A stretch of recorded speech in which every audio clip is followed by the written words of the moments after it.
What's relevant is what's their problem. What's the problem that they have? What's the pain that they have that you're solving for them in their words, right? In the way they want to consume it. Welcome to Unstoppable Podcast with Harry Sardinas, inspiring conversations with influential millionaires, investors, thought leaders, entrepreneurs who are making a massive difference with their innovative products and services, and sharing the challenges and wisdom of how they sold their first million.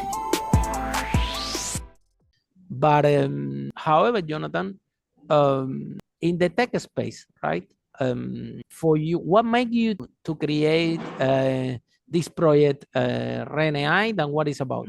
So I got into the industry about 10 years ago. I wrote a book called Good Authority, which got very popular in the leadership coaching, people leadership, feedback.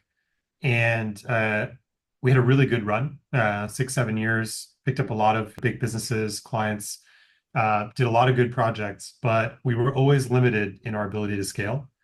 Because it was about, we had to put a body on a plane somewhere, or had to put a body on a call, a coach or whatever.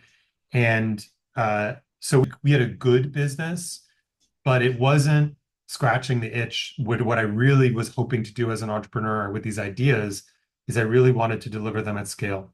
And so, we would run a training for 500 managers, but we would only go this deep. We could never really, we didn't have enough time. There wasn't enough budget, got to really sit with someone to change in a meaningful way. And so when AI came on the scene, obviously it's been around for a long time, but in 2023, when the kind of light bulb went off for a lot of us with ChatGPT, I thought, okay, there's the train, there's it. And so I did a hard pivot out of the consulting and coaching space, I put all my chips on AI, and I said, okay, this is the future. This is where I'm going to go. And a lot of people, coaches, consultants, they all looked at me like I was nuts. They were like, you can't replace me. Like, no, no, no, no. I was like, okay, whatever.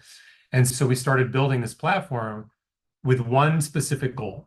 How do we facilitate meaningful conversations in the workplace, not just between managers and the direct reports, but between peers, between people and their CEO or the business owner?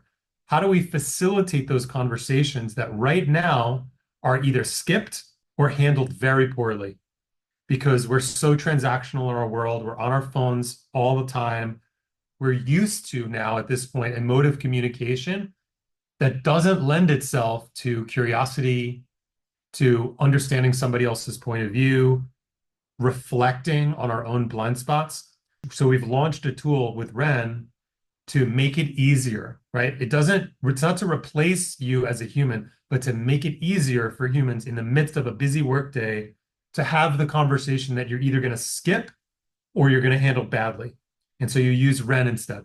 Then, Jonathan, so 1 out of 5 multimillionaires that we have interviewed in this podcast on Unstoppable 5 Steps How to Make the First Million, they are either property investor or tech entrepreneurs. And one of the reasons why we have so many millionaires and wealthy entrepreneurs in the tech space is exactly this word that you just shared. Is scalable, right? You can scale, and technically you can have an MVP product, and it won't cost you that much to create because, like you said, you can do it with AI, and then you can try to see if there is a need for the market. And then if somebody's waiting for it, then you can add more features. You can expand that software, and that's why we have an amazing tech businesses out there. On the other hand, you are a tech entrepreneur that is not particularly a software developer. So again, we come back to the same question, because out of 5 million and tech millionaires that we interview, it happened to be that the majority of them, they are not software developers. They are people that understand business. They know what is the need for the market. They have a big vision like you have, and they test this product, see if people are willing to pay, how much, how scalable it is, if there is demand for it, and then you keep growing, and then you're sitting in a company that the valuation, can have a big valuation. Why do you think that the failing in the tech space is so big? Or tell us what is the good, the bad, and the ugly of become a tech entrepreneurs. We don't want. On the other hand, we have a lot of tech millionaires that come to this broadcast to share the experience of the 5 steps. Nobody talks about the huge amount of failing that the tech space have, and how if you don't do the journey effectively, can backfire. So tell us, what are the good, the bad, and the ugly of the tech businesses? So for me, it really boils down in any business, in tech in particular, is when I'm talking with a leader, founder, the ones that succeed have a unique blend of confidence, but balanced with curiosity. So they don't come, they're confident. They believe in something, they're passionate about a problem, but they also are open and they are willing to change their mind. And they're curious and they want to understand how their product or service lands for another person, not believing their own story about it, right?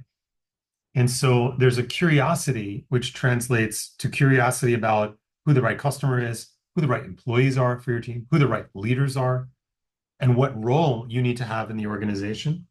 And I think part of the problem, I don't think it's the whole thing, but part of the problem is engineers tend to be more rigid in their thinking. They tend to be more black and white.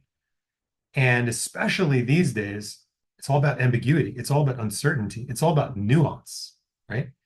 And so that the ability to be nimble and agile is, those are just more words for being curious, right? You have to be able to take in new information and change your mind. But you also have to be confident enough to say, okay, well, here's my position. Here's what I care about. Here's what I value. This information doesn't necessarily change my core principles or my core values, but it might adjust how I'm going to go about it by 5 degrees or 50 degrees or 99 degrees, right? And so I've got to sit in that uncertainty. And that's, what we talked about early on, product market fit. That's why it sucks. That's why it's so uncomfortable, right? That's why most people give up, because it takes years to get product market fit. And you're uncertain. One day you're like, we figured it out. And then the next day you're like, oh, that's totally wrong, right? And then 3 months later, you're like, we got it. This is it. This is the thing. And then you're completely wrong, right? And so that's the humbling process. And so if you're a linear thinker that is looking for the right answer, just tell me what to do, and I'll do it. You got a problem. And that's what I think a lot of the culture around the kind of the hustle culture is really sends people in a wrong direction, because there's a big difference between working hard and doing the right things, right? And so people, oh, well, I'm working 16 hours a day. Well, on what? Like, is that good work? Are you actually adding value? What are you doing for 6? No, I don't sleep anymore. Like, well, that's not good. You need to sleep. Sleep is good for you. That's will help you with so many things, including your creativity. Right? Like, Yeah, well, I don't have time to exercise, right? Like, so it's like just bad life choices. yeah. Be humble. I think that this is key, Jonathan. I'm glad that you brought this up, because and of course, we from this broadcast, we want all tech entrepreneurs to succeed. We want all to have a good business, a good tech business like you have. But there are some challenges. Number one, all those entrepreneurs that come in the tech, the software developers, number one, most of them come from corporate and make a huge money where they worked before, right? And then they come into this company to become founders with a big ego with them. Nothing wrong, because we all need ego. That's why we are entrepreneurs. We think that we can do better, otherwise we won't be entrepreneurs. However, that ego has to transform in being humble if you want to achieve product market fit.